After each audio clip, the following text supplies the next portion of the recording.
Muy buenos días con todos ustedes. Voy a proceder a compartir la clase de hoy día. Bienvenidos a la clase.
El día de hoy tenemos la clase de nomenclatura inorgánica 2, estequiometría 2.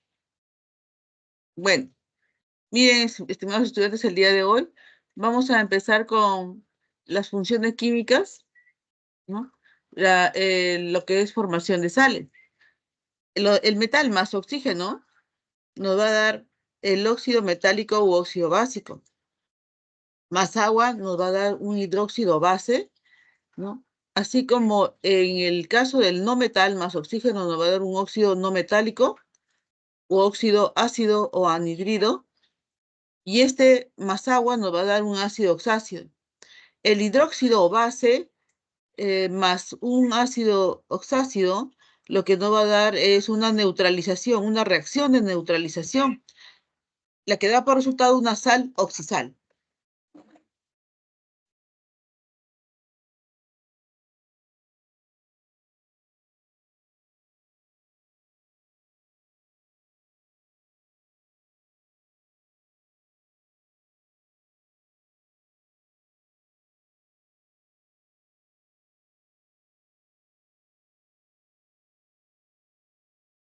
Dentro de la nomenclatura de sales tenemos que la UPAC, ¿no?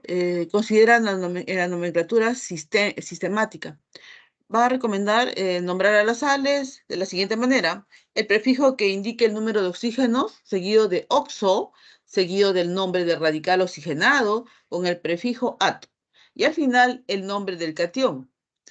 En el caso que se tenga un número mayor en cantidad de radicales, se indica con un prefijo la cantidad y entre paréntesis el nombre del compuesto. Ejemplo, vamos a tener aquí, por ejemplo, para el primero el FeSO4, que su nomenclatura sería la de tetraoxosulfato, entre paréntesis, número romano 6, porque ese es su estado de oxidación, ¿no? Y de hierro 2, ese es su estado de oxidación del hierro en todo caso, ¿no? Tenemos a continuación, ¿no? El NaClO3, que es el trioxoclorato, en este caso, disculpen, en el sulfato ferroso, ¿no? Vamos a tener el FSO4, tenemos lo siguiente. El tetraoxosulfato, ¿no? Tetraoxo, como bien dice la definición, es el número de oxígenos, ¿no? Disculpen, acá. Es el número de oxígenos seguido de oxo. Acá tenemos tetraoxo, ¿no? Porque hay 4 oxígenos. Tetraoxo seguido del nombre del radical. Nombre del radical oxigenado con el prefijo ato.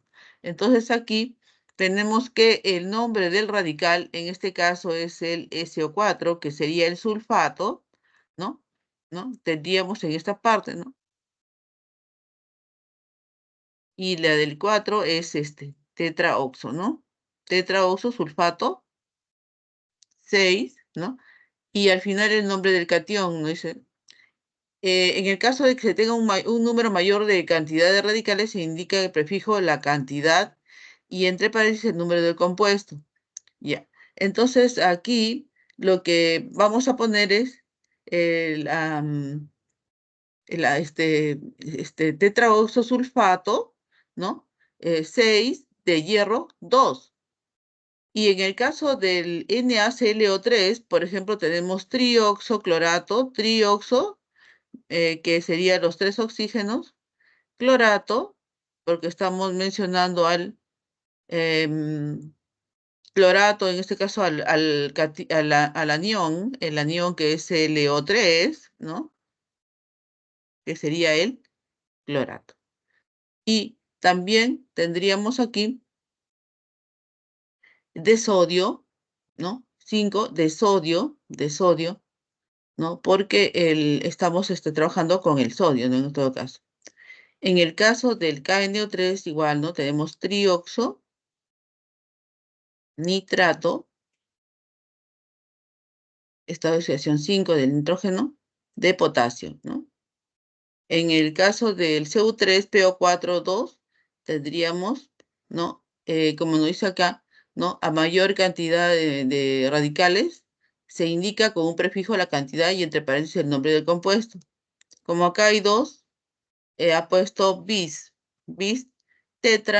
tetraoxo, porque hay 4 oxígenos, fosfato por el anión, en este caso, ¿no?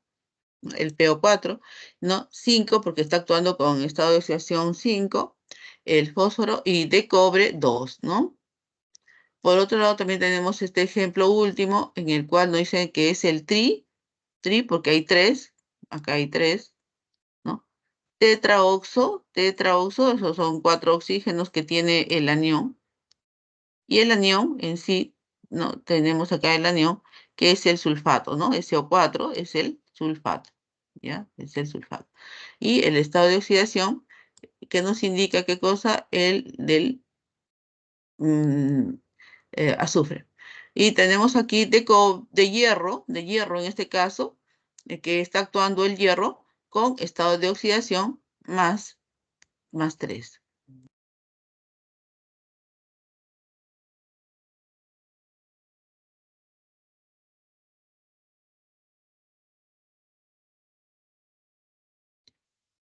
¿Hasta aquí alguna pregunta? ¿No? ¿Me están escuchando? ¿Sí? Profesora, disculpe, ¿por qué oxsulfato de hierro 2? ¿Por qué es 2? Ya, porque aquí está actuando el fierro con estado de oxidación más 2.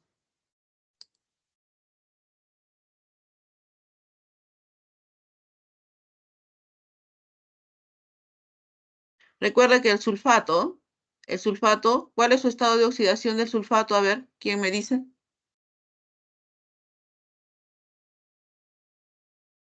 ¿Cuál es el estado de oxidación del sulfato, del anión sulfato? Es, a ver, alguien que haya estudiado, por favor. En la clase anterior se les dio una tablita. Claro, muy bien, señorita, es -2. Entonces, tenemos aquí que este es -2, ¿correcto? Es el estado de oxidación de todo este sulfato, como lo estoy poniendo aquí.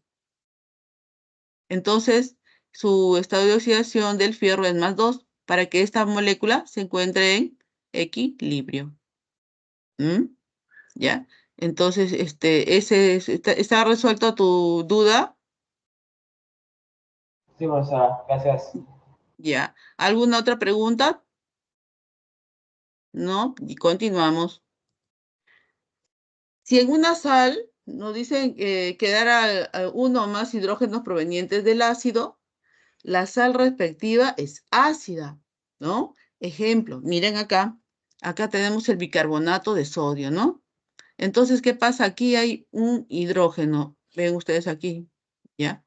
Entonces, en esta sal ha quedado uno, en este caso un hidrógeno, que es proveniente de quién? Del ácido, ¿no? Entonces, esta sal, por lo tanto, es ácida. ¿Bien? Y en este caso, su nombre es bicarbonato de sodio. En estos casos nos dicen que el ácido debe ser poliprótico, más de un hidrógeno, ¿no? En estos casos, el ácido debe ser poliprótico más de un hidrógeno. Entonces, si en la sal quedan uno o más hidroxilos, en este caso ya es hidroxilo, ¿no? Disculpen, en el anterior dice acá más de un hidrógeno. Sí, hay casos en los cuales hay más de un hidrógeno. Hay más de un hidrógeno. Aquí en este caso hay uno nada más, ¿no? Él no es poliprótico entonces, pero cuando tiene más de un hidrógeno, allí sí consideramos que se llama poliprótico porque tiene más de un hidrógeno. Ahora el siguiente, si en la sal quedan uno o más hidroxilos, cuando nosotros nos referimos al hidroxilo, nos estamos refiriendo al OH.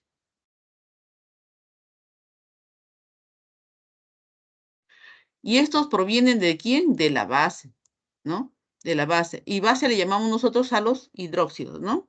¿No?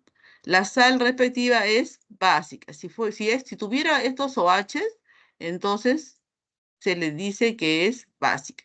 Ejemplo, tenemos aquí el carbonato por este, ¿no? Carbonato por este anión, básico por este, por el OH, básico de aluminio, ¿no? De aluminio, por el aluminio que está aquí. Listo. Entonces, ese sería el nombre de una sal básica, ¿no? Acá tenemos el nombre de una sal ácida y acá de una sal básica. Las sales ácidas se obtienen de los oxoácidos. Se obtienen a partir de quién? De los oxoácidos. O sea, de los ácidos que tienen oxígeno en su molécula, ¿no? A sustituir parcialmente sus hidrógenos. Lo que se va a sustituir son sus hidrógenos. ¿Y con qué? Con metales o iones positivos, ¿no? O iones positivos. Entonces su fórmula general, ¿no? Va a ser metal, ¿no? Indicación del metal, que es positivo, y dentro del paréntesis va a estar el Hn, o sea, la cantidad de hidrógenos, ¿no? Tenemos el Z, que puede ser otro no metal, y tenemos el oxígeno N, ¿no? Para nombrarlas, primero se indica, ¿no? Primero se indica el nombre de Z, con el sufijo ato o ito. Si tiene dos estados de oxidación, ¿no? Esto es ato o ito, si tiene dos estados de oxidación, nos dice. Seguido de la palabra ácido, ¿no? Ácido, si tiene un hidrógeno, ¿no? Y diácido, si tiene dos, etcétera, ¿no? Y el nombre de quién? Del metal o catión, y con su estado de oxidación, con un número romano, como lo que hemos visto anteriormente, ¿no? Con un número romano, entre paréntesis. Pero si su único valor no pero si es su único valor, o sea, si existe tan solo un solo valor de esa sustancia, entonces no es necesario incluirlo. Ejemplo, ¿no? Ejemplo, tenemos aquí el NaHCO3, ¿no? Carbonato ácido de sodio, bicarbonato, mejor dicho, del compuesto, disculpen. Tenemos aquí el NaHCO3, carbonato ácido de sodio. Es o también llamado bicarbonato de sodio, ¿no? Este es el carbonato, según lo que nos dicen acá, cómo debemos de llamarlo, ¿no? Carbón, porque aquí tenemos el carbón, y después sigue el átomo, ¿no? Ato, y luego nos dicen que sigue la palabra ácido, ¿no? Tenemos aquí la palabra ácido, ¿no? Y al último el del metal, ¿no? Que sería en este caso, el sodio, ¿no? Listo, ¿no? Y este sería su otro nombre, ¿no? El nombre comercial, el nombre común, con bicarbonato de sodio. Por otro lado, tenemos este que tiene, también es proveniente de un, de un, em, del un oxácido, entonces vamos a tener lo siguiente, ¿no? Acá está, en este caso hay dos hidrógenos, miren. Acá hay dos hidrógenos. Acá en este compuesto hay dos hidrógenos, por lo tanto, vamos a tener que no decirle ácido, sino para este caso va a ser el diácido, ¿no? Y como acá empezamos a nombrando al, al radical en este caso, ¿no? ¿Por qué? Porque como es el fósforo, está acompañado del O4, entonces este de acá se le conoce como el radical fosfato, ¿no? Entonces diríamos nosotros el fosfato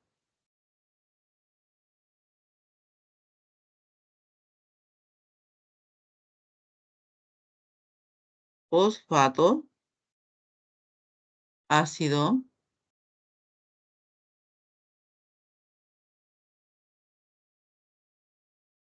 en este caso como hay dos hidrógenos es diácido, y tenemos por último el metal, ¿no es cierto? El metal, muy bien.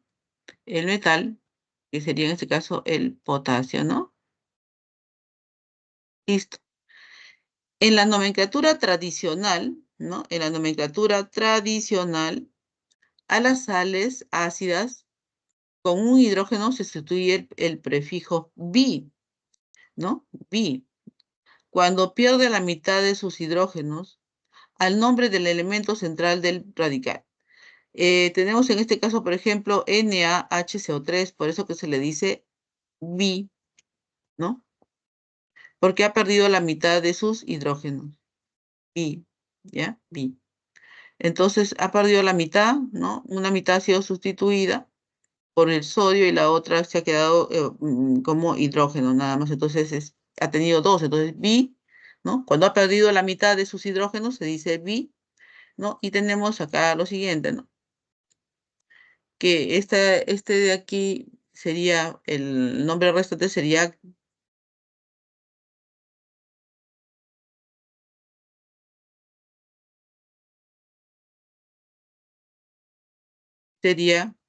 bicarbonato, ¿no? Y por el metal tendríamos de sodio.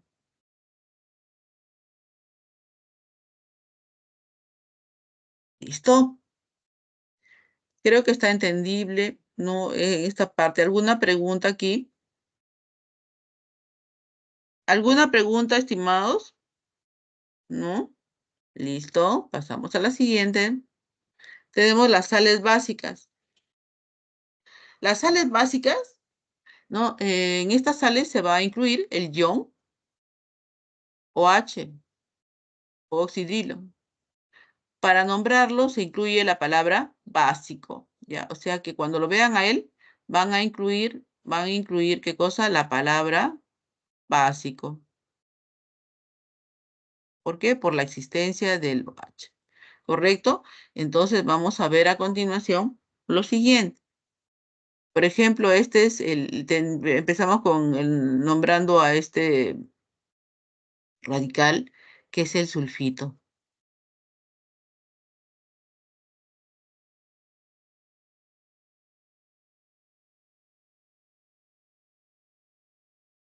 ¿Listo? Y luego al OH, que es por él, se va a llamar, ¿qué? Básico. Entonces vamos a ponerle el, por él es que se llama básico. Y de aluminio, ¿eso por qué? Porque estamos haciendo mención del metal.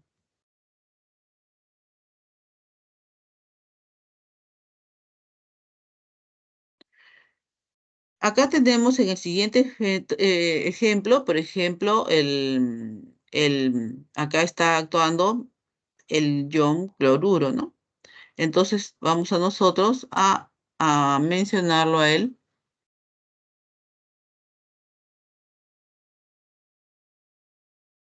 como cloruro,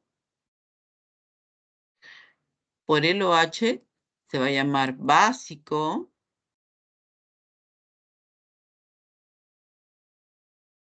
y por el metal se va a denominar, en este caso es estroncio,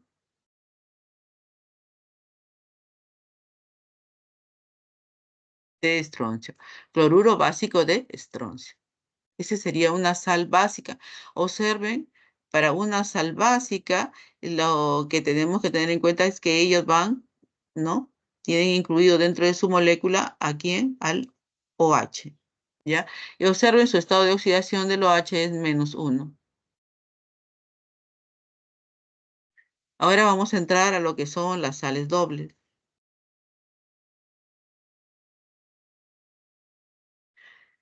Si los hidrógenos del ácido son reemplazados por más de un metal, ¿no? Se generan las sales dobles. Quiere decir que hay por más de un metal, por más de un metal, o sea que deben de haber dos metales, ¿no? ¿No? Si los hidrógenos del ácido se reemplazan, ojo con esto, se reemplazan por más de un metal, entonces se va a generar las sales dobles. Sales dobles. Ejemplo, tenemos lo siguiente. Tenemos el sulfuro de cobre. Acá tenemos este S2, que es el que pone el nombre de sulfuro. Y de cobre y hierro, porque los dos metales están participando en esta ocasión, ¿no? Está participando el cobre y el fierro, ¿no? Entonces es por eso que es doble, ¿no? Tenemos el cobre y el de hierro. Muy bien. En el siguiente ejemplo, miren ustedes, chicos, tenemos aquí, en este caso ya es el radical sulfato, ¿no? Acá tenemos el SO4, el sulfato, ¿no? De sodio y potasio, porque ahí estos son los dos metales que están reemplazando ahí. El de sodio y el de potasio. Entonces, por esa razón, es una sal doble. En su nombre no está indicando sal doble, sino sabemos que es sal doble cuando vemos que existe en su molécula, ¿no? Dos tipos de metales, ¿no? Y está acompañado de quién? De un anión en este caso, que es el sulfato, ¿no es cierto? El ion sulfato.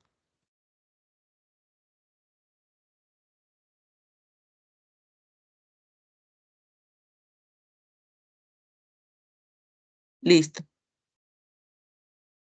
Ahora vamos a entrar a lo que son las sales hidratadas. En las sales hidratadas tenemos que se combina el compuesto sal con el agua, ¿ya? El compuesto sal con el agua, ¿correcto? Ya. Entonces, lo que vamos a tener es lo siguiente.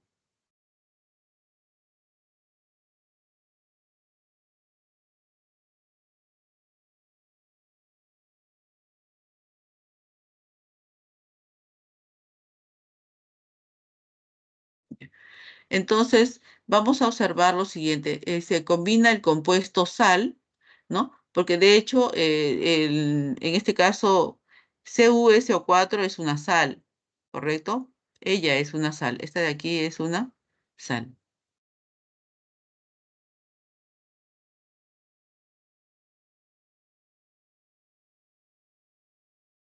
Es una sal, ¿no? Mientras que esta, nosotros todos los conocemos, que es el agua, pues, ¿no?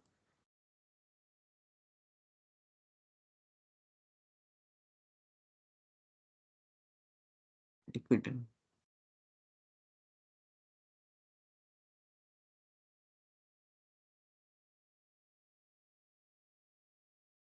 Listo. Entonces, por lo tanto, esta sal hidratada, ¿no? Va a tener que ser nombrada de la siguiente manera, ¿no? Primero, el nombre de la sal, en este caso, que es el sulfato de cobre, indicando su estado de oxidación, porque así como dice el sulfato de cobre, el cobre tiene dos estados de oxidación, por lo tanto, tengo que definir cuál es. ¿Y cómo lo voy a definir? Ya se sabe que, eso ya se vio en la clase anterior, pero de todas maneras, que el sulfato tiene estado de oxidación -2, ¿no es cierto? Y el cobre, entonces, en este caso, tiene que ser +2.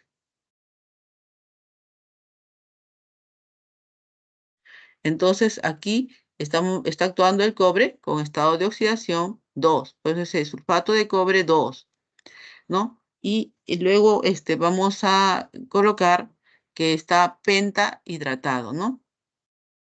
Vemos aquí que por estar con tener aquí 5, se dice penta,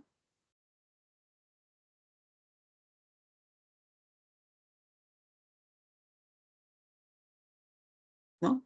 Hidratado porque viene del agua, ¿no? Entonces sería pentahidratado.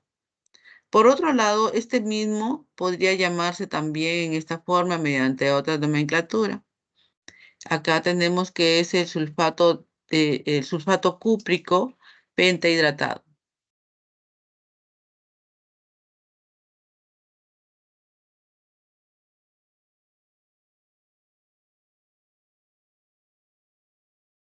Sulfato cúprico pentahidratado.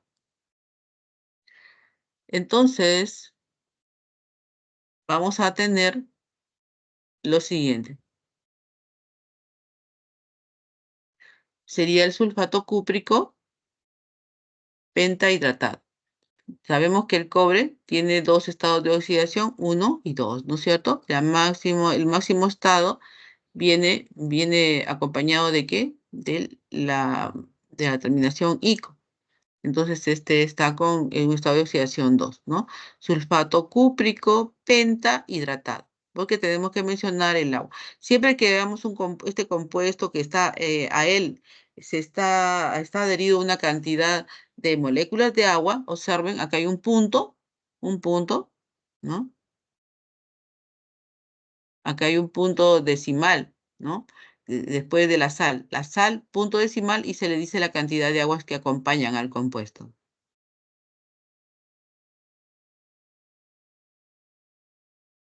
Listo. La siguiente sal es el carbonato de sodio. Aquí se punto, ¿no? Deca porque es 10, deca hidratada. Entonces vamos a ver, ¿no? El carbonato de sodio que sería toda la sal, ¿no? Toda la sal.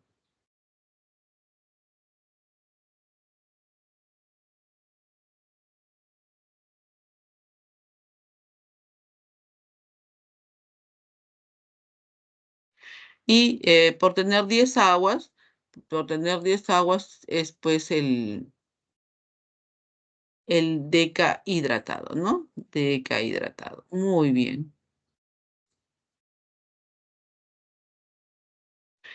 En el siguiente tenemos miren, aquí está el cloruro, ¿no? Este es el cloruro de magnesio, es una sal. Entonces lo que vamos a no, hacer es lo siguiente, ¿no? Mencionar la sal, que en este caso es el cloruro de magnesio.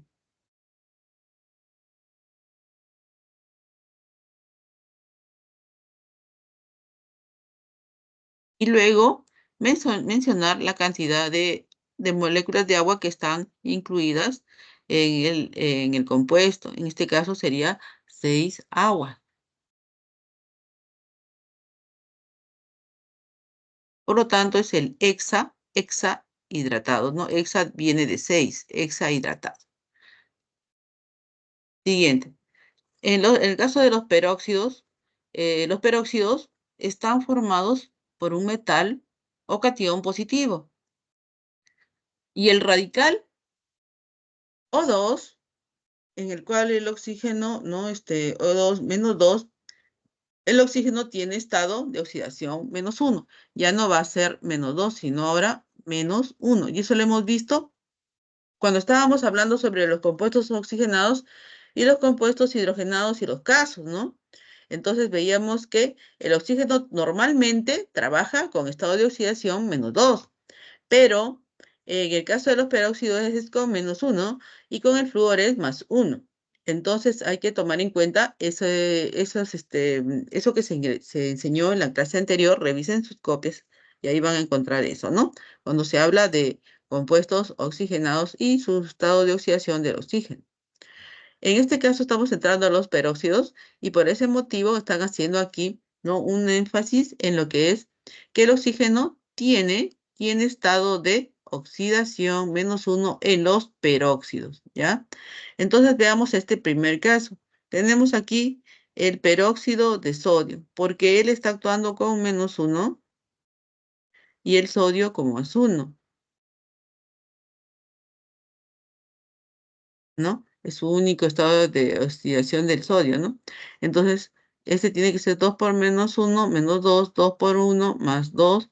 Entonces, esta molécula es neutra, ¿no? Tendríamos aquí, este compuesto es neutro, entonces tendríamos aquí que el peróxido de sodio es el que estamos nosotros bien. En el otro es el H2O2, muy conocido por nosotros, ¿no? Es el llamado peróxido de hidrógeno, ¿no? ¿Qué cosa hace el peróxido de hidrógeno? ¿No? Lo que hace es decolora, por ejemplo, decolora el cabello, ¿no? Pasa de negro a rubio, ¿no? Entonces, y se daña, ¿no? Entonces tendríamos aquí que es acá -1 y este es +1. Entonces aquí queda completamente neutro este compuesto, que sería el peróxido de hidrógeno, ¿no? A continuación, vamos a ver los pesos equivalentes de algunos iones y sales. Tenemos, por ejemplo, ion o sal, dice, ¿no? Ion o sal.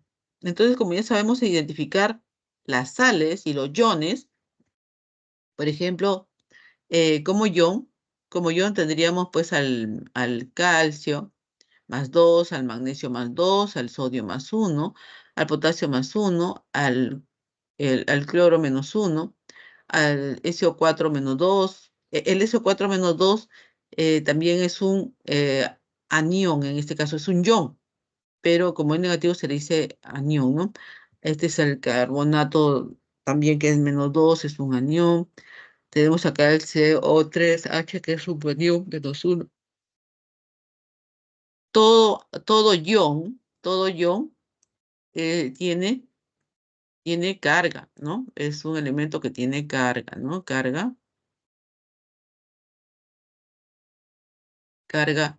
que puede ser positiva o puede ser negativa, ¿no? Tiene carga positiva o negativa. Entonces así reconocemos. Por eso que estos de acá son iones, porque tienen cargas positivas o negativas. Entonces los que vienen a continuación, que son las sales, ¿no? Las siguientes son sales. En el caso de las sales, nosotros vamos a observar que estas son moléculas neutras, ¿no? Entonces, todas estas de aquí, ¿no? Las estamos reconociendo porque hace un momento tocamos el tema, entonces se ha quedado explicado que estas de aquí serían la sal, ¿no? Mientras estos de acá arriba serían los iones, ¿no?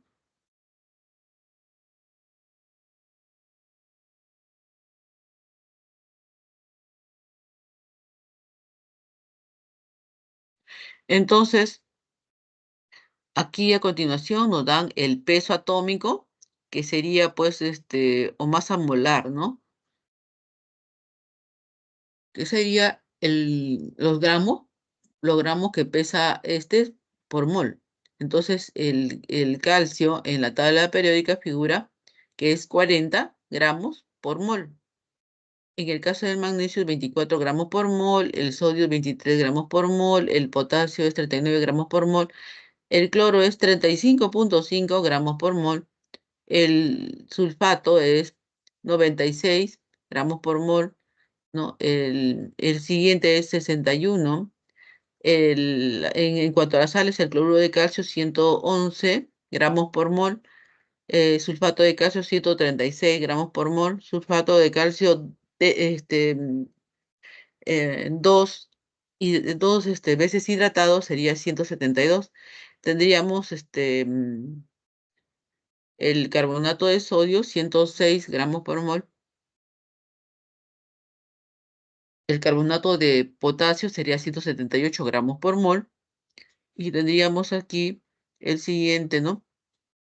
Que sería el carbonato ácido de potasio de 100 gramos por mol, que es el equivalente mol. Entonces, el equivalente mol, en este caso, para el ion calcio, ¿no? Para el ion calcio, observen aquí, ¿no? Es 2. Acá está. Es por esto.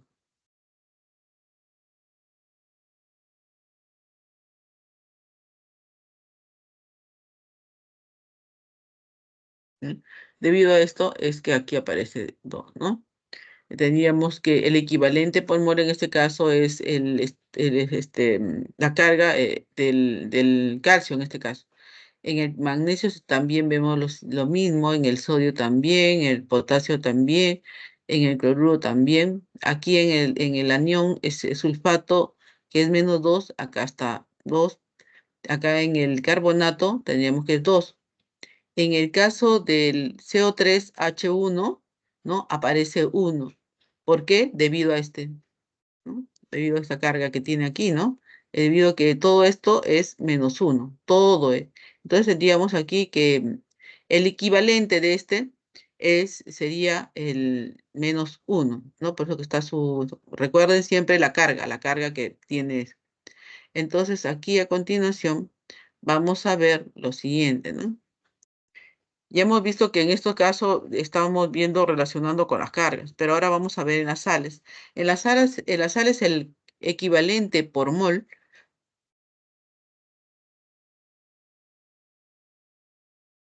está dado por el estado de oxidación, entonces en este caso del calcio, que sería más 2. En el sulfato de calcio igual, ¿no? Tendríamos en esta otra sal hidratada también lo mismo.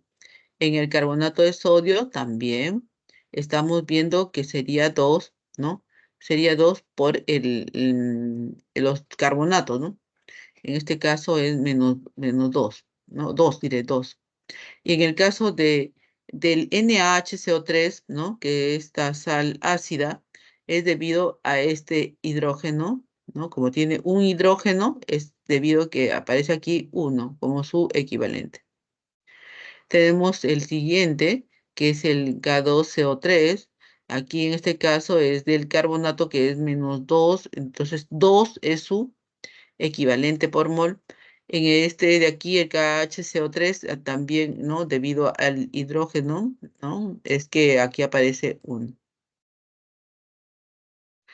El peso equivalente, estimados estudiantes, viene a ser los gramos por equivalente. Gramos por equivalente o el cociente de gramos sobre equivalente. Entonces vamos a tener lo siguiente. Una vez obtenidos los pesos atómicos y los equivalentes por mol, este es gramos por mol y este es equivalente por mol, lo que vamos a hacer es dividir 40 entre 2. Entonces ahí se va a ir mol con mol y nos va a quedar gramo por equivalente. Y entonces sería 40 entre 2 sería 20, ¿no? Y así dividimos 24 entre 2, 12, 23 entre 1, 23, 39 entre 1, 39, 35.5 entre 1, 35.5, 96 entre 2, 48, 60 entre 2, 30, 61 entre 1, 61 entre 1, aquí ha habido un pequeño error, ¿no? 61 entre 1 es 61. Disculpen acá, ¿eh? Seguramente al momento de tipear no ha grabado bien. Ya, 61. Y acá tenemos 111 entre 2 sería 55.5. 136 entre 2 sería 68. 172 entre 2, 86. 106 entre 2, 53. 84 entre 1, 84. 178 entre 2, 89. 100 entre 1, 100. ¿Correcto? Por otro lado, tenemos, un momentito,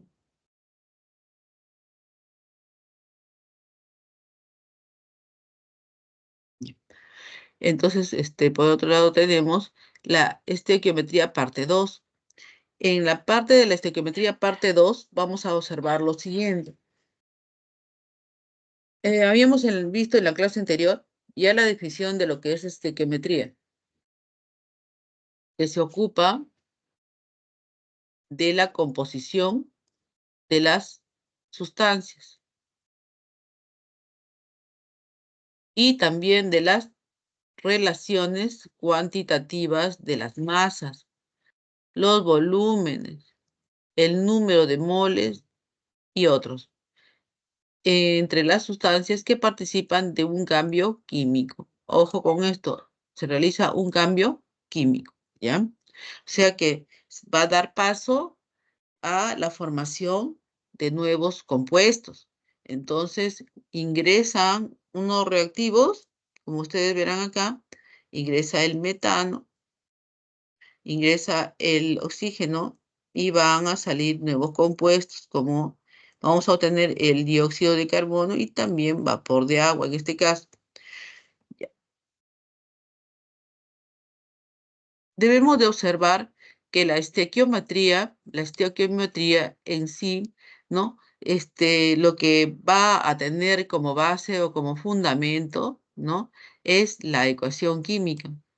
Esta de acá, esta que ustedes observan acá, es una ecuación química, ¿ya? Y como tal, nos dice cómo van a participar, ¿no? En qué cantidad van a ir participando cada uno de los, en este caso, de los reactivos, ¿no? Aquí no aparece, pero debemos de sobreentender que aquí hay uno, ¿no? Hay un uno invisible, ¿no? Ya, uno. Entonces, nos dicen, es como una receta, ¿no? En la cual nos dice que debe de ingresar uno de CH4 más 2 de oxígeno para que nos dé uno, ¿no? Un mol de qué? De CO2 más 2 mol de agua. Entonces es parecido a una receta, ¿no es cierto?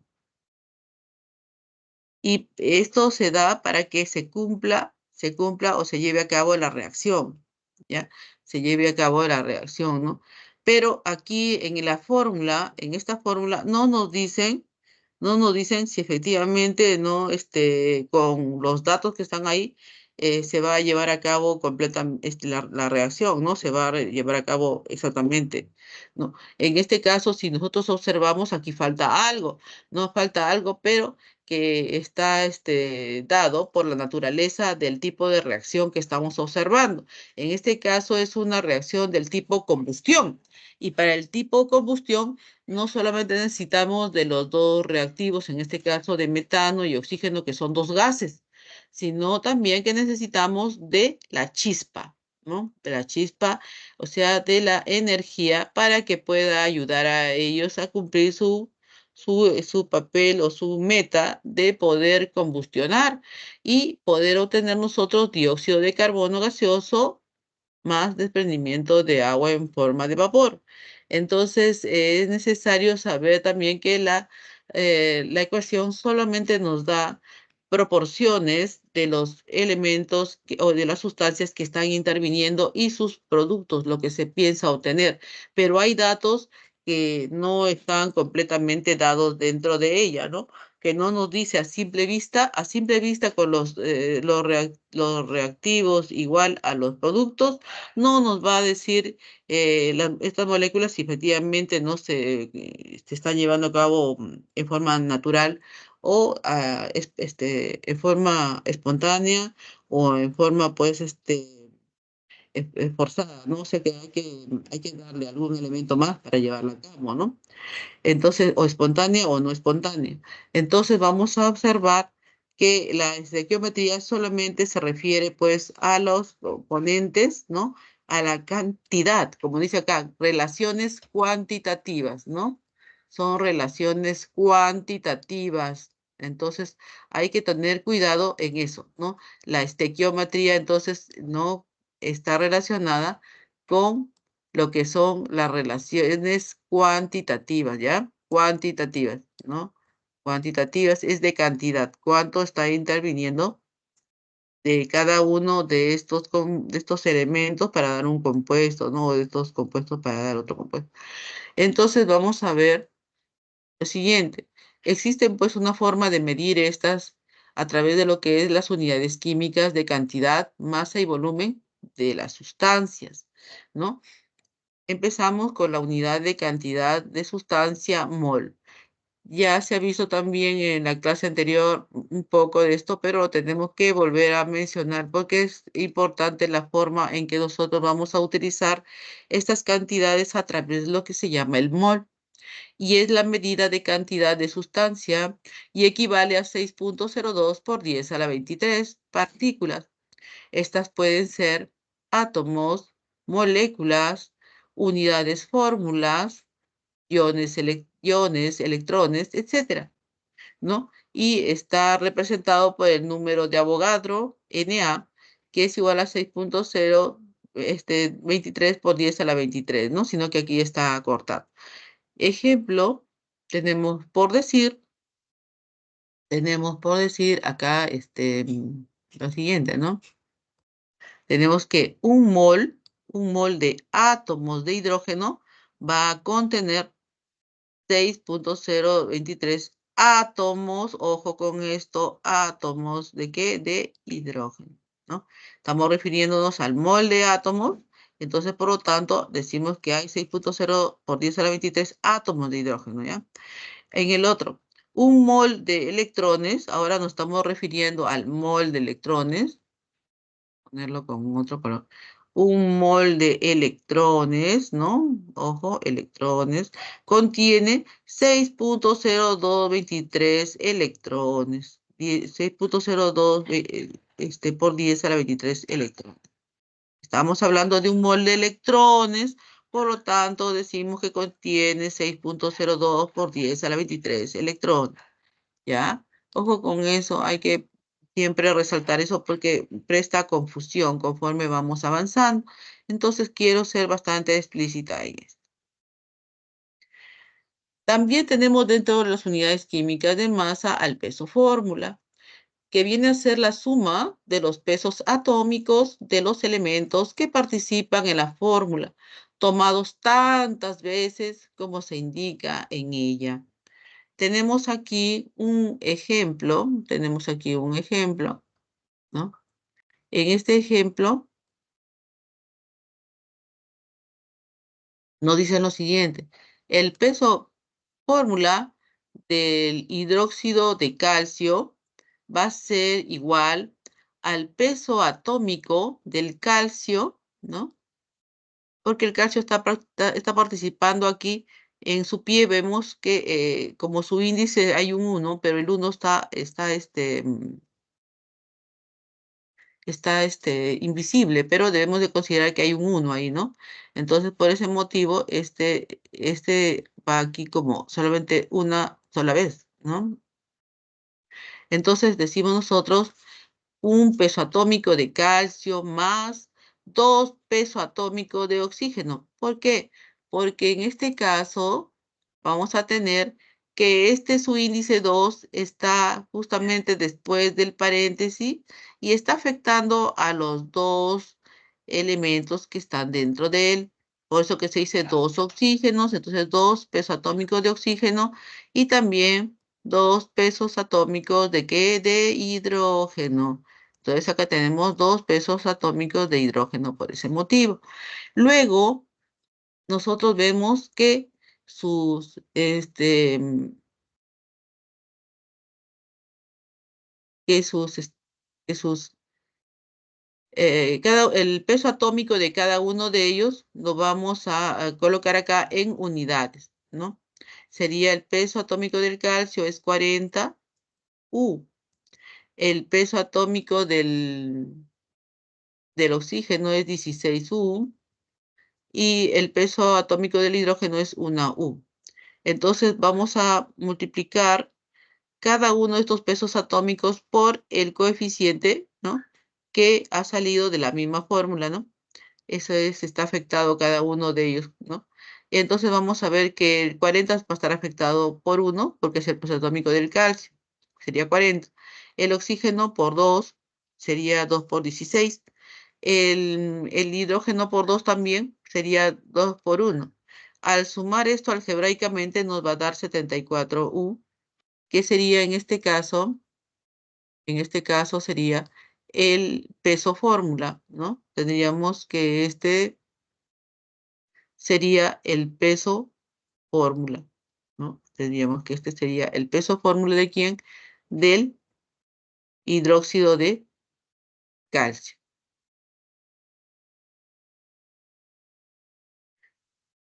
Otra unidad de química de masa es la masa molar. La masa molar es la masa en gramos, es la masa en gramos, o sea, esta masa expresada en gramos. ¿De quién? De una mol de la sustancia, ¿correcto? Esa mol de sustancia expresado en gramos, ¿no? Es la masa de esa sustancia. Es numéricamente igual, o sea, numéricamente igual ¿a quién? A la masa de la fórmula expresada en gramos, ¿no? A la masa de la fórmula, pero debe estar expresada en gramos. Entonces tenemos aquí, su unidad es gramos por mol. No, ojo con esto, la unidad es gramos por mol. Entonces tenemos aquí un mol de carbón, por ejemplo, un mol de carbón, vamos a poner otro color, un mol de carbón es equivalente a 12 gramos de carbono. Entonces, por lo tanto, su, su masa molar, ¿no? Del carbono, así se le pone, miren, M, una raya arriba, entre paréntesis C, ¿no? Que indica la masa molar de el carbono, masa molar del carbono. Recuerden, masa molar es este signo. Y tenemos que indicar de quién entre paréntesis del carbono en este caso. Masa molar del carbono es igual pues a 12 gramos por mol. Quiere decir que en un mol hay 12 gramos. Eso es lo que nos están diciendo aquí, ¿no? Desde un comienzo. Ya, ahora, un mol de H2O, o sea, de una molécula de hidrógeno, entonces vamos a tener en él, como están participando dos hidrógenos, ¿no? Están participando en este caso dos hidrógenos, entonces es 2 gramos de hidrógeno.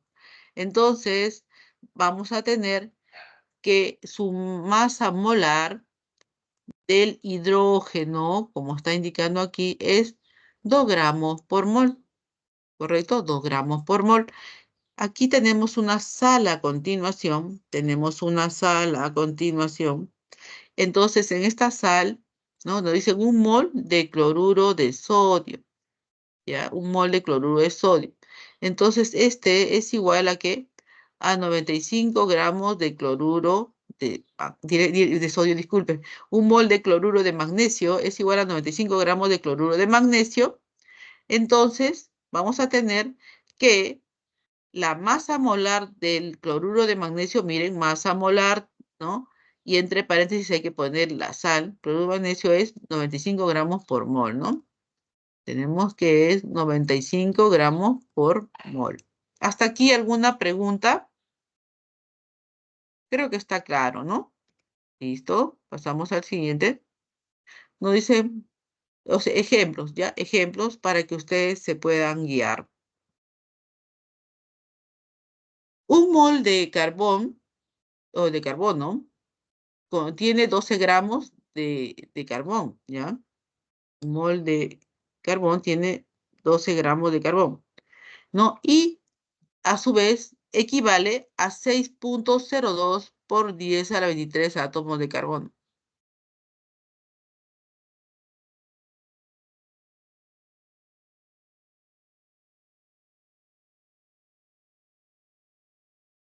Acá tenemos que un mol de H2, o sea, de hidrógeno molecular, equivale a 2 gramos de hidrógeno, ¿no? Porque hay dos hidrógenos, entonces 2 gramos de hidrógeno, ¿no? Y esto a su vez, ¿no? Como se trata de una molécula ya no es un átomo. Cuando está solito sin este 2 es átomo, pero en este caso es una molécula de hidrógeno.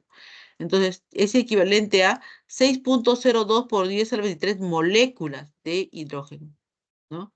Entonces, aquí tenemos 1.20 por 10 a la 24 átomos de hidrógeno. Y dicen, ¿y ahora de dónde salió el 6.20? Por este punto 20 salido de multiplicar el 6.02 por 2, porque nos están indicando aquí que hay 2 átomos de hidrógeno en una molécula, ¿no? Entonces decimos aquí 1.20 por 10 a la 24 átomos de hidrógeno, no, porque nos estamos refiriendo a los átomos, correcto, a los átomos. Entonces tenemos que considerar los dos y es 1.20 átomos de hidrógeno. En el caso del cloruro de magnesio, sabemos que es una sal y por lo tanto las sales se ionizan.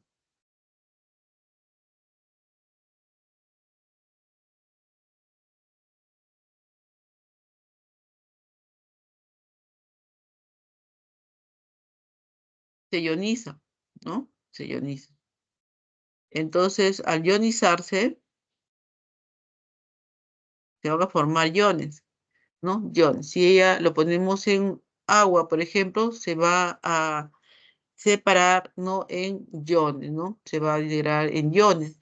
Entonces, para ella, decimos, en cuanto a las unidades químicas de masa, que un mol de cloruro de magnesio equivale a 95 gramos en cantidad, porque recuerde que estamos hablando de unidades químicas de masa, o sea, estamos cuantificando en forma de masa, ¿no? Entonces, un mol de cloruro de magnesio es 95 gramos de cloruro de magnesio. Equivale a esto numéricamente, ¿no? Y también equivale a 6.02 por 10 a la 23 unidades fórmula de cloruro de magnesio. Así se dice cuando se trata de una sal. Esta sal, a su vez, ¿no? Cuenta con 6.02 por 10 a la 23 iones de magnesio, porque el magnesio en este caso está participando con cuánto en su índice, con 1, ¿no es cierto? Con 1.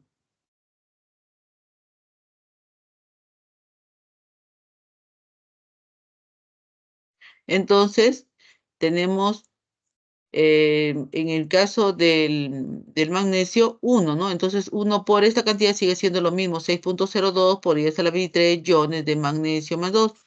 Y en el caso del ion cloruro, entonces tenemos aquí que hay 2. Como hay 2, entonces ahí sí vamos a multiplicar 2 por quién, por 6.02, ¿no?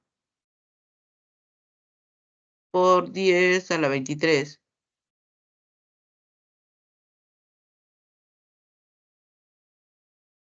Y al multiplicarlo y acomodarlo, nos va a dar que en la expresión de notación científica, 1.20 por 10 a la 24 iones de ion cloruro. ¿Hasta aquí alguna pregunta? Repito, aquí, hasta aquí alguna pregunta, ¿no? ¿Nadie? Ya, vamos a continuar.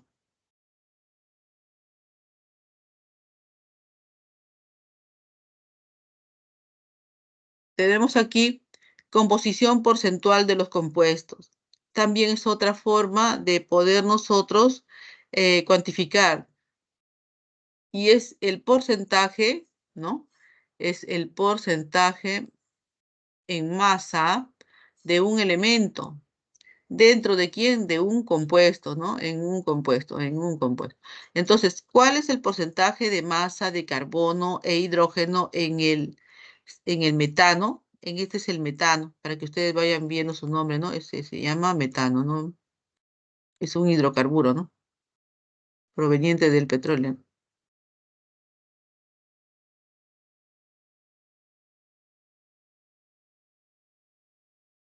Ya. Entonces, para eso nos van a dar los siguientes datos, o sea, si viene en el examen, ¿no? Nos dan la masa molar expresada en gramos por mol, ¿de quién?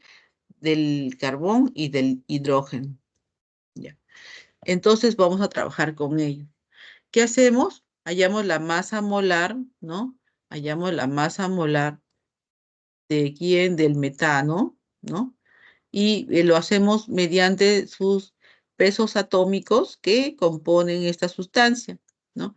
Hay un carbón, pues entonces hay 12 más 12 gramos, ¿no? 12 gramos por mono, dice, entonces el carbón equivale a 12 más, ¿cuántos hidrógenos hay? Hay 4, y como él pesa 1, 4 por 1, 12 más 4 por 1 me va a dar 16. ¿No? Y tenemos también, ¿no? Que esto equivale a decir lo siguiente: 12 gramos de carbón más 4 gramos de hidrógeno igual a 16 gramos, ¿correcto? Expresado en gramos, o sea, está cuantificado. Luego, como sabemos la cantidad, o sea, la masa molar, ¿no? Del metano, lo que vamos a hacer es lo siguiente: vamos a suponer que 16 gramos es 100%. Entonces, 12 gramos, ¿no? 12 gramos de carbón, ¿qué porcentaje será? ¿No? Hacemos nuestra regla de 3 y el resultado es que el porcentaje de carbón es 75. En igual forma, hacemos con el otro componente del metano, que sería en este caso el hidrógeno, y decimos lo siguiente, ¿no?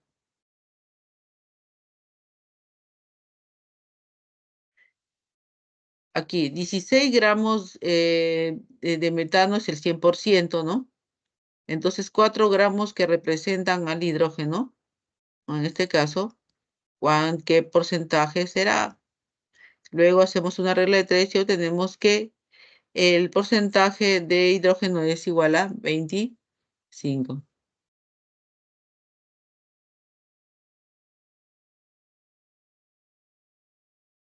Listo. La fórmula empírica y molecular. La fórmula molecular, ¿no? Muestra el número exacto de cada elemento en la molécula. La fórmula molecular muestra el número exacto de cada elemento en la molécula, ¿correcto? Mientras que la fórmula empírica nos va a mostrar, ¿no? Los tipos de elementos y la proporción mínima entre ellos, ¿ya? Esta fórmula molecular equivale a K veces la fórmula empírica, donde K puede tener valores de 1, 2, 3 valores enteros, ¿correcto? Valores naturales, números naturales. Entonces, tenemos aquí ejemplo, ¿no? Sustancias son positivos, ojo, son positivos, el K es positivo. Ejemplo, sustancia, tenemos aquí eh, fórmula molecular y la fórmula empírica, y tenemos la K veces que está contenido. Por ejemplo, la sustancia es el benceno. Su fórmula molecular, o sea, donde se muestra el número exacto de cada elemento dentro de la molécula del benceno, es C6H6, ¿no? Mientras que su fórmula empírica es CH, ¿no? Y este de aquí se ha factorizado, ¿no? El 6, ¿no? La cantidad de que es común entre ambos es 6. Entonces el K es 6. Tenemos el butano. El butano, por ejemplo, es C4H10, ¿no? ¿Cuántas veces está contenido esto? 2 veces, ¿no? 2 veces ¿quién? La fórmula empírica, C2H5. Se ha simplificado esta y es C2H5. O sea, si yo multiplico 2 por esta molécula, ¿no? Con su índice me va a volver a dar el C4H10, ¿no? Pero simplificada es C2H5 y corresponde a la fórmula empírica. En el agua tenemos H2O. Por lo tanto, no se puede simplificar más y esta sigue siendo la misma, tanto en la fórmula molecular como su fórmula empírica. Por lo tanto, como es la misma, su K es igual a 1.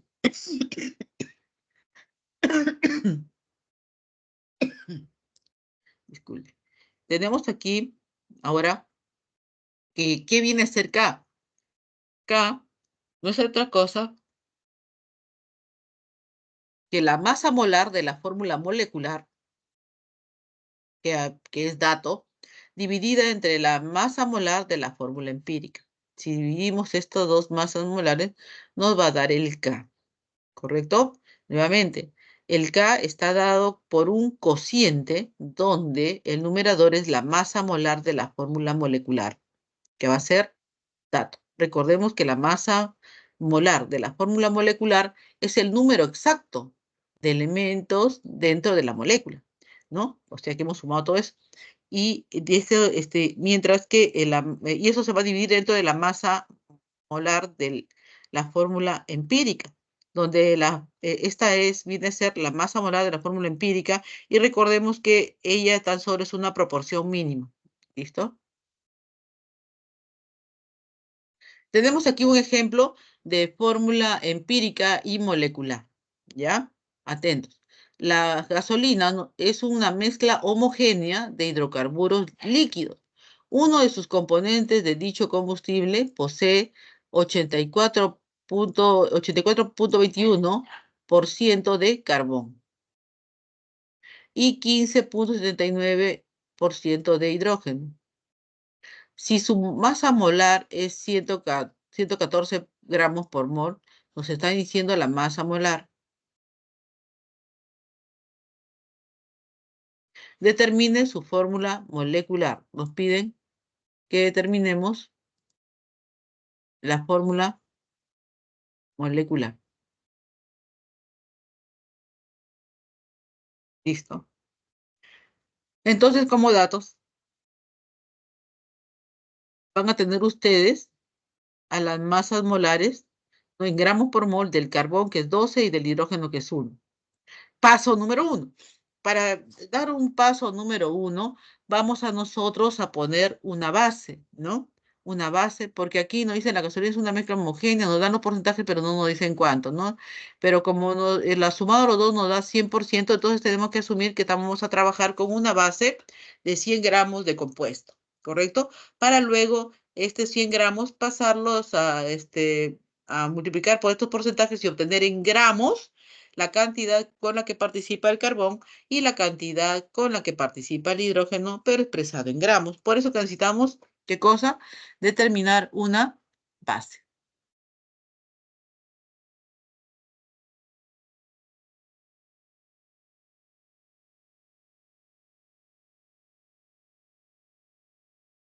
Y en este caso es 100 gramos, ¿correcto? Una vez que tenemos los 100 gramos, a ellos los vamos a multiplicar, como ya les dije, ¿no?, el 100 gramos por cada uno de los porcentajes, ¿no?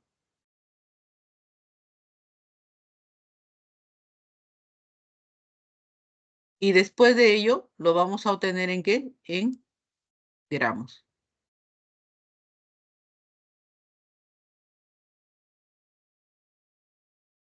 Ya, listo.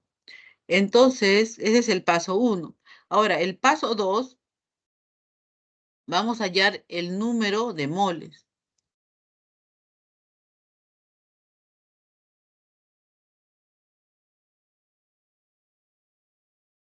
El número de moles del carbón viene a estar dado por el peso, o sea, por su masa que hemos obtenido, ¿no? Dividido entre su masa molar expresado en gramos por mol. Como el del carbón es 12 gramos por mol. Entonces el cociente es 84,21 gramos dividido entre 12 gramos por mol, ¿no? Masa entre masa molar. Y esto nos va a dar 7,017. Mientras que para el hidrógeno tenemos aquí que su masa es 15,79 gramos, ¿no? Dividido entre su masa molar, que es 1 gramo por mol. Para el primero nos da 7,017 carbón y número de moles del carbón y 15,79 de moles de hidrógeno. Paso 3. Hay que establecer pues la relación de moles. Para establecer esta relación de moles, lo que hacemos es, de los dos números de moles que tenemos, escoger el más bajo.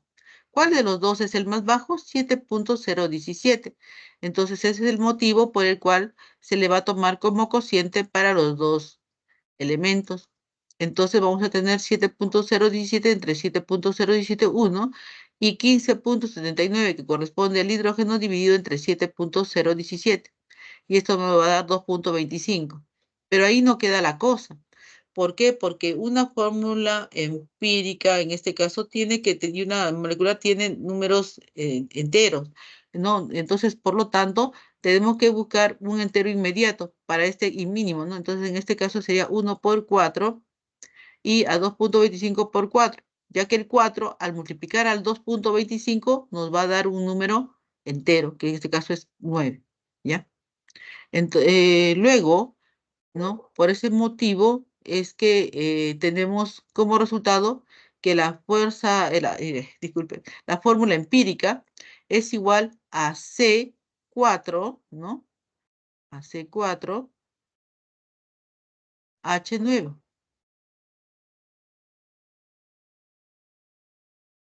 siendo la masa, ¿no? La masa mm, molar de la fórmula empírica igual a 57 gramos por mol, ¿ya?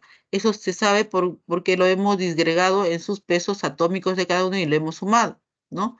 Entonces, esta masa molar de la fórmula empírica es 57 gramos por mol. El paso 4. Aquí ya se tiene que determinar la fórmula molecular, que es la que nos han pedido, ¿no?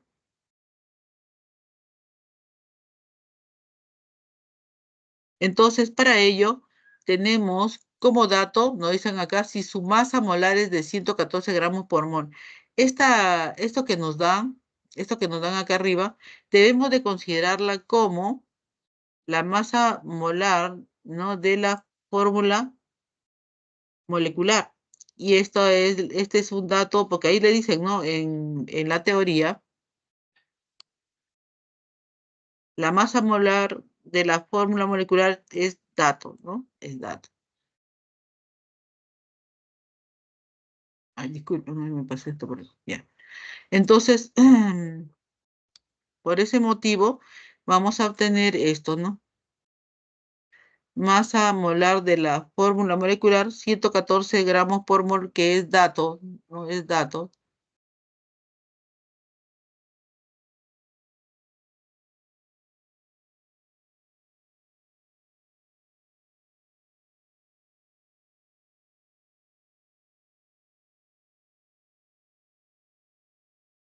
Y tenemos los 57 gramos por mol, que es lo que hemos hallado, ¿no? Después de haber hecho todos los cálculos numéricos del paso 1, 2 y 3, ¿no? Listo. Ahora lo dividimos y esto al dividirlo nos da un número que es 2. Entonces diremos que ese es el valor de K. Este es el valor de K. Por lo tanto, ahora sí podemos decir lo siguiente, que la fórmula molecular, ¿no? De esta sustancia es igual a K por la fórmula empírica, donde la fórmula molecular es igual a 2 veces, ¿no? El K es 2, ¿no? Que está acompañando a la fórmula empírica. Y la fórmula empírica es esta, ¿no? Recordemos que es la que está aquí, ¿no? Esta. Entonces, esta es la fórmula empírica, ¿no? Entonces tenemos que la fórmula molecular es igual a 2 veces la fórmula empírica, ¿no? Entonces tenemos la fórmula molecular es 2 por cada uno de ellos. Entonces sería C8H18, ¿no? Y tendríamos, ese sería pues el resultado. Listo. ¿Alguna pregunta hasta aquí? ¿No? ¿Ninguna? Ya. Vamos a pasar a los ejercicios de clases rápidamente, ¿no? Y empezamos.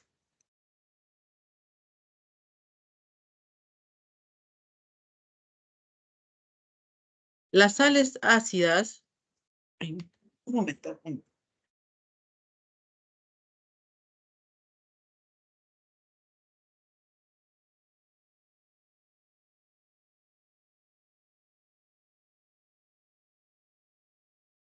Ya. Las sales ácidas tienen diversas aplicaciones, ¿correcto?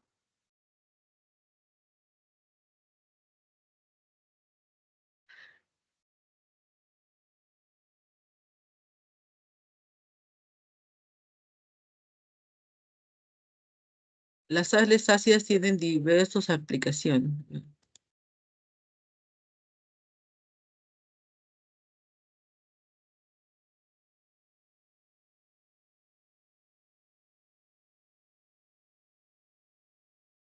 Un momento. Las sales ácidas tienen diversas aplicaciones. Por ejemplo, tenemos,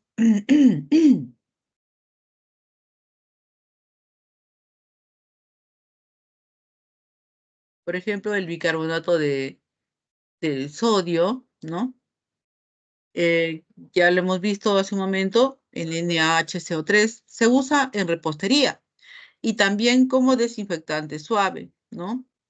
Según la UPAC, a estas sales también se les puede nombrar anteponiendo la palabra hidrógeno, seguida del nombre del anión y luego del catión. Al respecto, seleccione respectivamente los nombres correctos de las siguientes sales.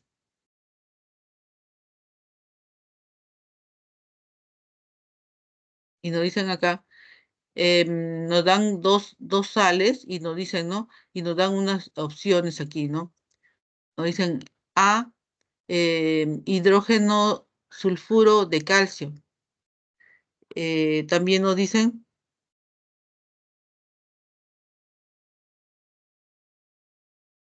hidrógeno fosfito de aluminio. El siguiente, dihidrógeno sulfuro de calcio, hidrógeno fosfato de aluminio. Hidrógeno sulfuro de calcio, hidrógeno fosfito de aluminio.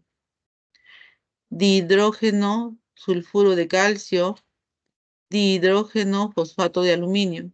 Y la E, hidrógeno sulfuro de calcio, dihidrógeno fosfato de aluminio. En este caso, vamos a analizar el, la sustancia que tenemos aquí y para la primera tendríamos que hay un hidrógeno, ¿no es cierto?, en la molécula y hay el S que sería el sulfuro en este caso. Entonces va a ser el primero, va a ser el hidrógeno.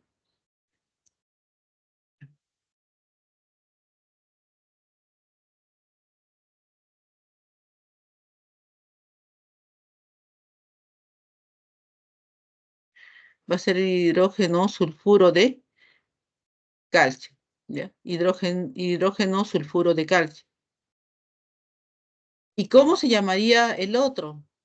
¿No? Entonces tenemos aquí el A y el B, ¿no? Que son muy parecidos, ¿no? Entonces, en el siguiente, observemos que existen dos hidrógenos, ¿no? Dos hidrógenos, dos hidrógenos aquí en este caso, entonces va a ser el dihidrógeno, y este es el PO4, HCPO4, el dihidrógeno fosfato de aluminio, ¿correcto? Entonces, para la primera, tendríamos que la respuesta sería ¿cuál? La E.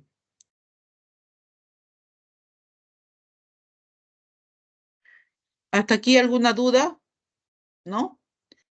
Entonces les pongo esto para que puedan ustedes tenerlo más claro y tenerlo para estudiar, ¿correcto? ¿Listo? Pasamos a la siguiente.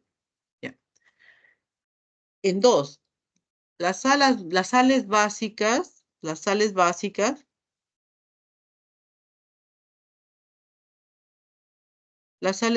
se obtienen al reemplazar parcialmente el hidróxido, el, especialmente los hidroxilos de un hidróxido, ¿ya?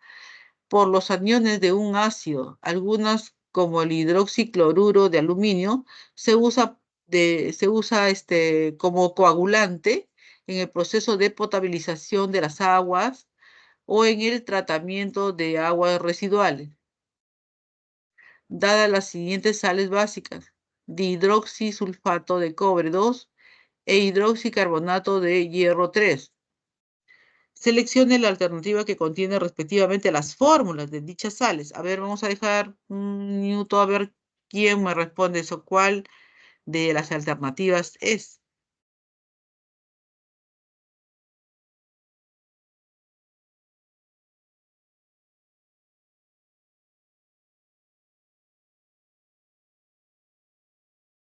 A ver, jóvenes, ¿cuál sería la respuesta?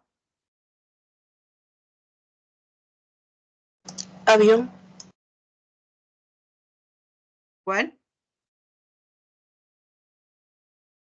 avión, la A. La A. Muy bien, la A. Perfecto, señorita. Exactamente. Tendríamos entonces, ¿no? Lo siguiente, ¿no? Que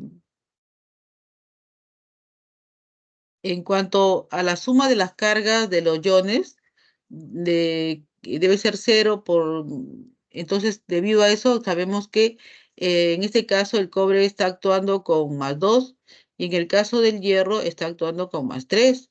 Entonces, tendríamos nosotros que sería la respuesta a la A, el hidroxisulfato de cobre y el otro sería el hidroxicarbonato de hierro 3, ¿correcto? Hidroxisulfato de cobre 2, hidroxicarbonato de hierro 3. Listo, entonces para que ustedes lo tengan más clarito, entonces aquí se les da una solución, ¿ya? Siguiente. Las sales hidratadas, llamadas también hidratos, se producen cuando en la red cristalina de un sólido quedan atrapadas un número determinado de moléculas de agua. Las sales hidratadas pueden presentar propiedades físicas diferentes de sus sales anhidras con respecto a las sales hidratadas. Seleccione la alternativa correcta, ¿no? A. Son compuestos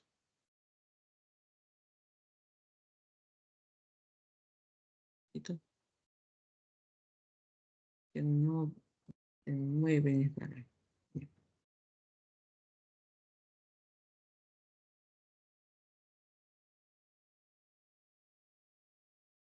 Ya.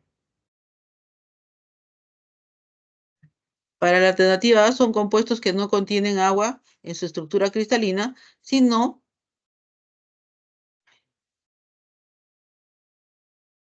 sino que la absorben del ambiente en forma de vapor de agua. B. En ellas el agua está unida químicamente a los iones presentes en la red cristalina y su presencia puede afectar propiedades como el punto de fusión y la conductividad eléctrica. C. Son compuestos que contienen agua en su estructura cristalina, pero esta agua no afecta sus propiedades físicas o químicas. Son aquellas en las que el agua se encuentra dentro de la red cristalina y su presencia puede afectar las propiedades como el punto de fusión y la conductividad eléctrica. Son sustancias que tienen una menor solubilidad en agua que sus sales anhidras. A ver, un minuto para que ustedes den la respuesta.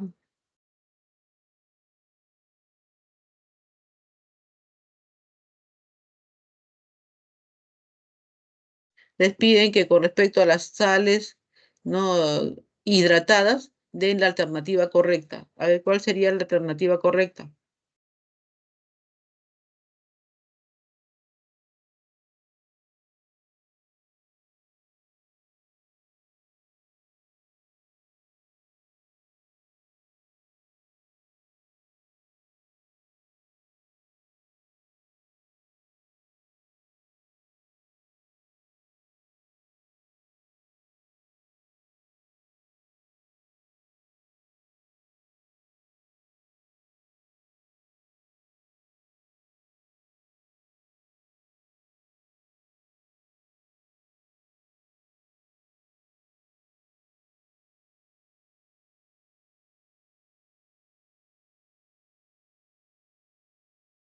Ya. A ver, ¿quién tiene la respuesta?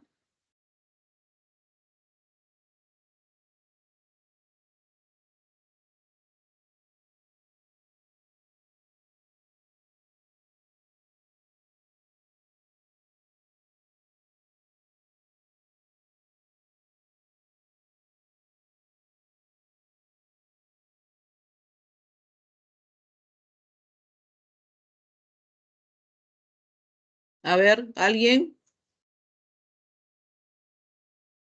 ¿Cuál sería la respuesta? A ver.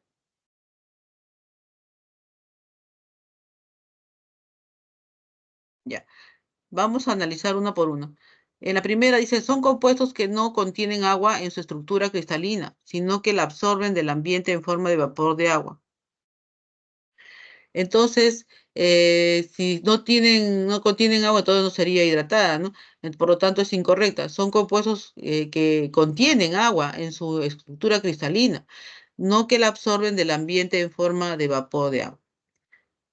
B. En ellas, el agua está unida químicamente a los iones presentes en la red cristalina y su presencia puede afectar propiedades como el punto de fusión y la conductividad eléctrica.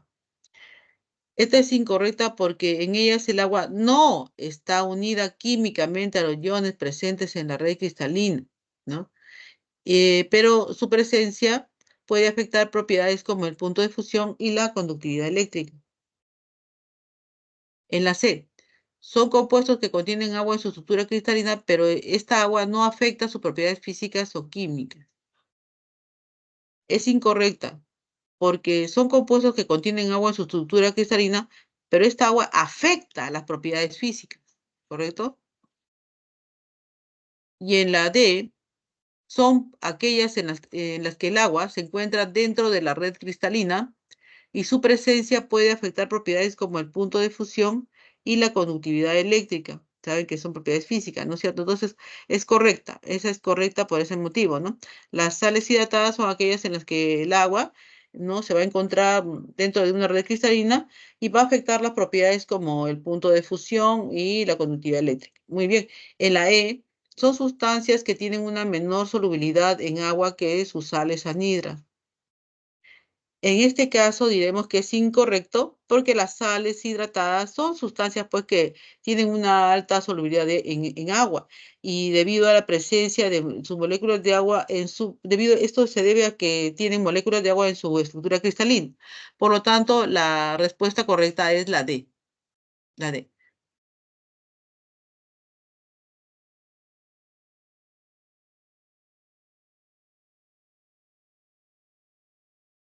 Y aquí está para que ustedes puedan estudiar en su casa. ¿Sí? Pasamos a la siguiente. El concepto de peso equivalente, ¿no? Ya hemos visto eso de peso equivalente, ¿no, chicos? Cuando se aplica a una sal, es la relación, ¿no? Hay una relación que hay entre su masa molar y la carga neta de sus iones. Así, por ejemplo, dadas las siguientes sales, ¿no? Sulfato de sodio, bisulfato de sodio y tenemos sulfato de calcio, dos aguas, ¿no? Con dos aguas, determinen respectivamente sus pesos equivalentes. A ver, un minuto para ver quién me dice cuál es la respuesta, chicos. A ver,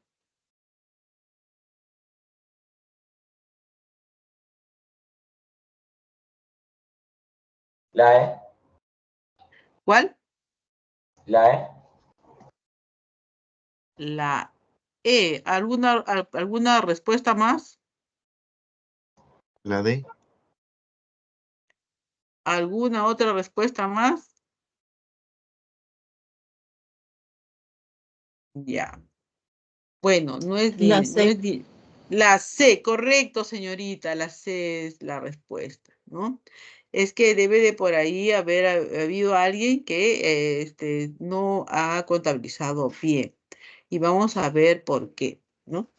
En el caso del sulfato de sodio, ¿no? El Na2SO4, ¿no? Tenemos que su masa molar es 142 y su equivalente por mol es 2, porque hemos visto que es por el estado de oxidación, ¿no es cierto? 142 entre 2 es 71. Listo.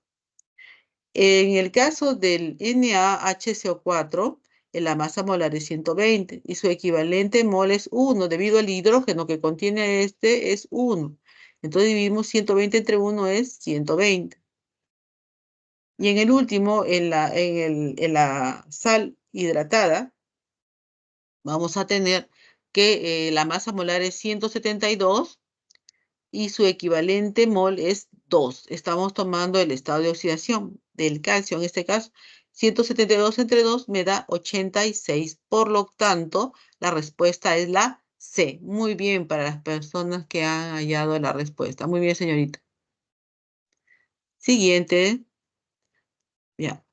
Sin antes darles la respuesta para que puedan estudiar en su casa. A ver. ¿Listo? Pasamos a la siguiente. Y nos dice que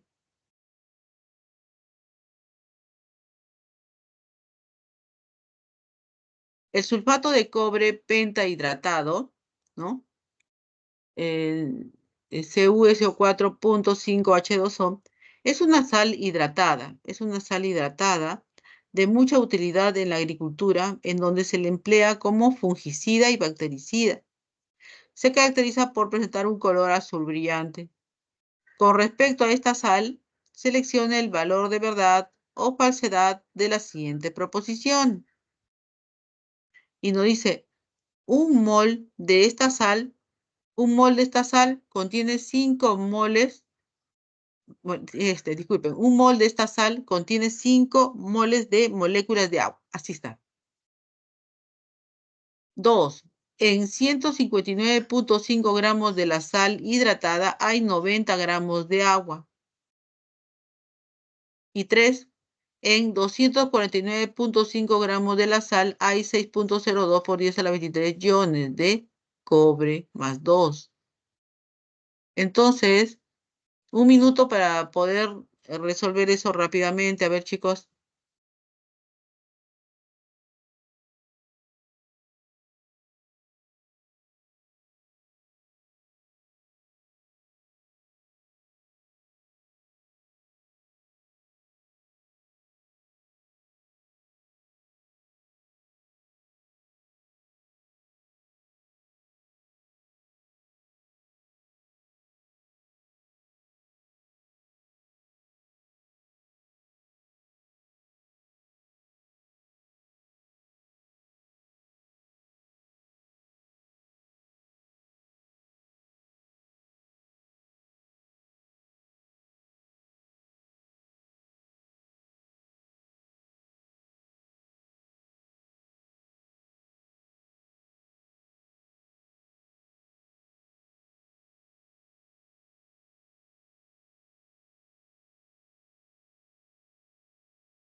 La letra B.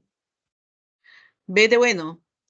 Muy bien. Sí, es la correcta. Es la correcta.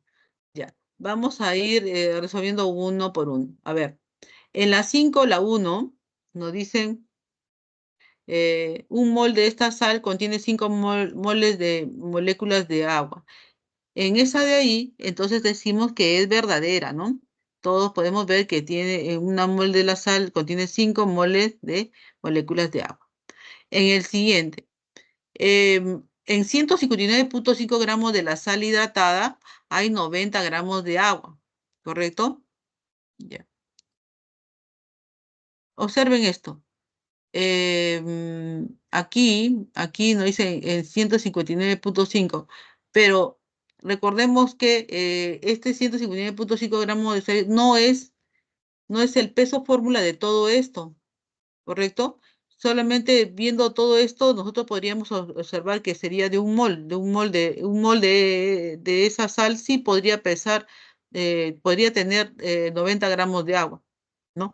Entonces, un mol de la sal pesa 249,5 gramos de la sal hidratada y ahí sí hay 90 gramos de agua, pero para esta cantidad no, por lo tanto es falso.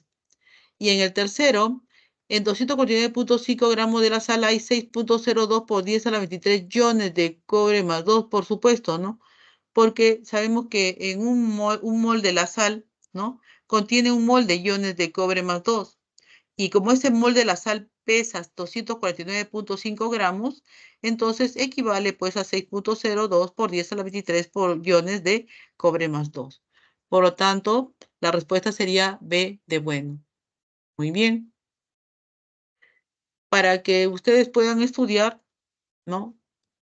Les voy a dejar esto, ¿no?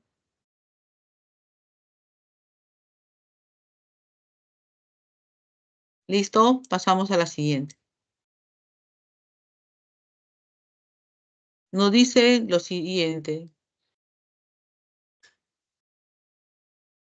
El alumbre potásico, ¿no? Alumbre de potasio, sulfato de aluminio y potasio, ¿no?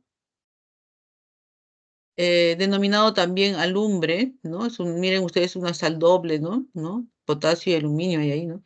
Es una sal doble de aluminio y potasio. En cosmética se emplea en la fabricación de antitranspirantes, o sea, desodorantes, ¿no? Y se utiliza como un eficaz desodorante natural por su acción bactericida. Al respecto, determine la composición porcentual de dicha sal. Ya saben, ¿no? Primero hayan la masa molar y luego el porcentaje de cada uno, ¿no? Vamos a ver cómo lo hacen ya. Tienen un minuto para hacerlo. A ver, vamos a ver, chicos, cuál es la respuesta. A ver, a resolver.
¿Alguno que ya tenga respuesta?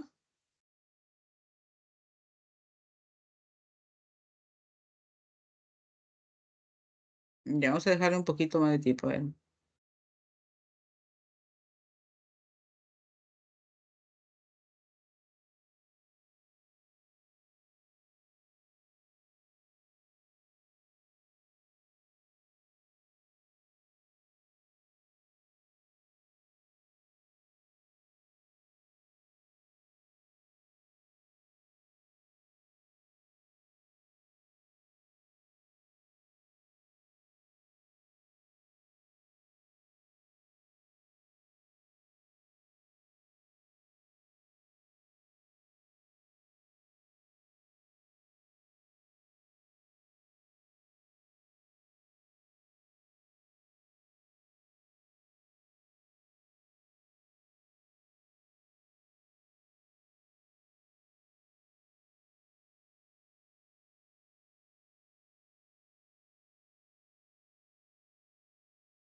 Ya, muy bien. ¿Alguno que tenga la respuesta? La A, profesora. La, Muy bien, la- sí es la respuesta. Es una simple regla de tres simple como habíamos visto en la parte teórica, ¿no? Para eso ustedes necesitaban qué cosa, la masa molar del compuesto, ¿no? Del sulfato del sulfato de potasio y aluminio, el alumbre, ¿no? Ustedes ya saben ya entonces ahora la fórmula del alumbre, que es una sal doble, ¿no? Entonces esta masa molar tiene, ¿no? La masa molar de esta sal es 258, ¿no? Y este 258 nosotros lo vamos a trabajar de la siguiente manera, a ver, porque en palabras no se puede explicar, así que vamos a ver aquí.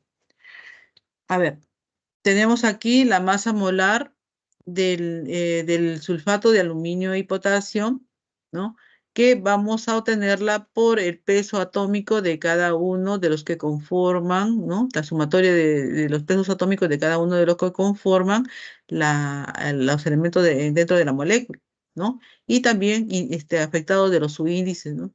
Y entonces vamos a tener aquí 39 más 27 más 2 por 32, que sería del azufre, más 8 por 16, que sería para el oxígeno, y total que nos da 258. Listo. El 39 es del potasio y el 27 del aluminio. Lo sumamos todo eso, nos da 58. Ahora, el porcentaje de potasio, ¿cómo sería? Hacemos una regla de tres simple, ¿no? Disculpen, acá se corrió un poquito. Hacemos así. 258, que es la masa molar total, equivale al 100%. Ahora, el de uno de ellos, por ejemplo, en este caso del potasio, ¿no? ¿Cuánto será en porcentaje? Hacemos nuestra regla de tres simple y nos sale 15.1%. Para el siguiente, ¿no? Para el aluminio, vamos a tener igual, ¿no? Vamos a hacer una regla de tres simple para hallar su porcentaje dentro de la molécula. Entonces, agarramos también otra vez a 258 como 100%, y en este caso ahora 27, que corresponde a quién, al aluminio, ¿no? Y decimos ahora 27, ¿cuánto de porcentaje de aluminio será? Y de allí nos sale 10.5%. Esto es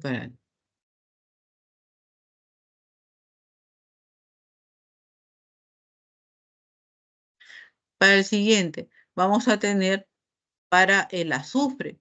Como él está afectado aquí por 2, sería 64.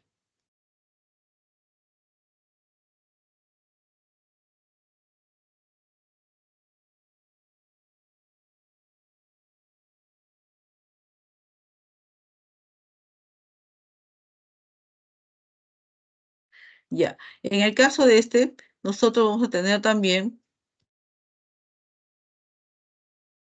que decimos, si 258 es el 100%, entonces 64, ¿cuánto será? Porque 64 corresponde pues a lo que es el azufre, ¿no? En este caso. Y de allí nos sale el porcentaje que es 24.8%. Y para el oxígeno también vamos a hacer lo mismo, ¿no?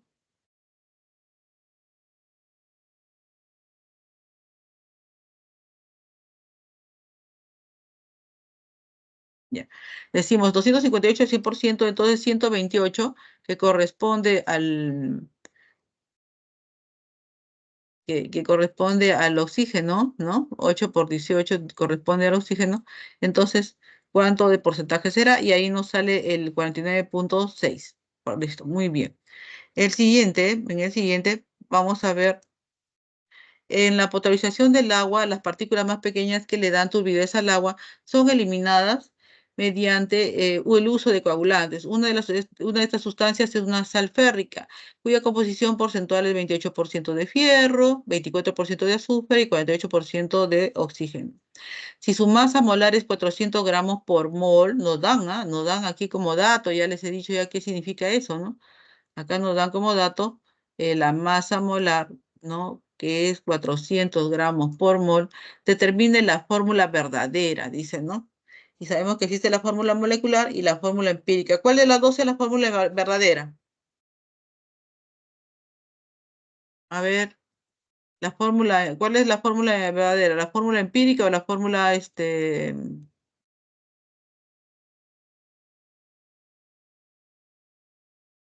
o la fórmula molecular? La fórmula molecular. La fórmula verdadera es la fórmula empírica, ¿ya? Para tener conocimientos todos, ¿ya? Entonces vamos a proceder a la explicación, ¿ya? Listo. A ver. Vamos a considerar una base de 100 gramos ya que no nos la dan y como les digo siempre nos dan los porcentajes, como en este caso nos dan los porcentajes.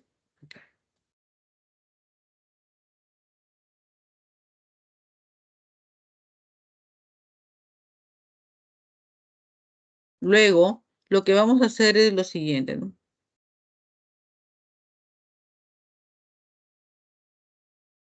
A ver, chicos.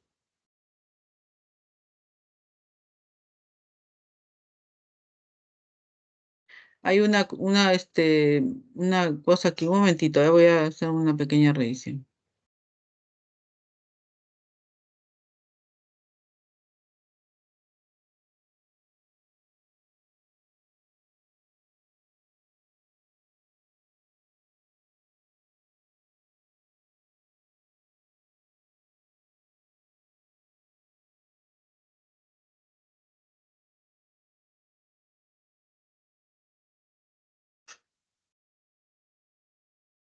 Bien. Disculpe, la fórmula verdadera es la fórmula molecular. Yo me he confundido. Ya disculpen todos ustedes. Entonces, hemos dicho que la fórmula molecular es igual a K veces la fórmula empírica, ¿correcto? Muy bien, joven, usted ha dicho muy bien y claro, perfecto lo que usted dice, ¿ya? Entonces, ¿qué hacemos aquí? Que la fórmula molecular es igual a K veces la fórmula empírica. Entonces, la fórmula empírica es la que nosotros tenemos que hallar para luego saber cuántas veces de ella está incluida dentro de la fórmula verdadera, que sería la fórmula molecular. ¿Correcto? Ya. Estableciendo bien claro las formas, entonces aquí no lo han colocado y lo vamos a poner, ¿no?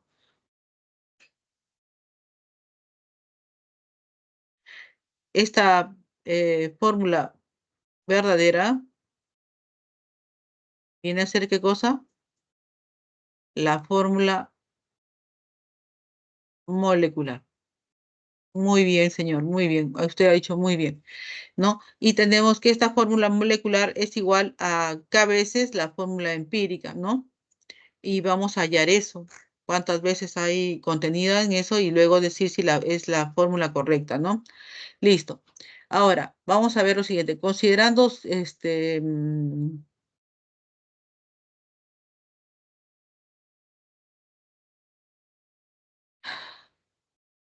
determinen, nos dice la fórmula verdadera, ¿correcto? La fórmula verdadera, ojo, la fórmula verdadera. Muchas veces ocurre que la fórmula verdadera coincide con la fórmula empírica, ¿ya? Un momentito, por favor, Se realizan entonces aquí las masas, las moles, y se obtienen también las relaciones molares.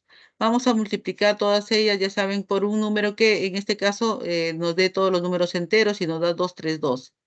En este caso, la masa de la fórmula empírica es 400 y al compararla con la fórmula empírica nos va a dar que este n es 1. Por lo tanto, la fórmula verdadera o llamada también FM, ¿no? Fórmula molecular, va a coincidir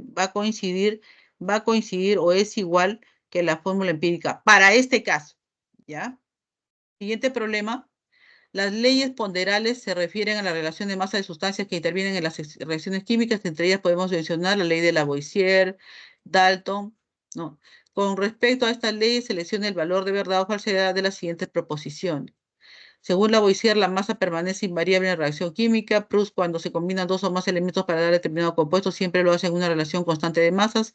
Y según Dalton, en los óxidos CuO y Cu2O, las proporciones de las masas del cobre es de 1 a 2.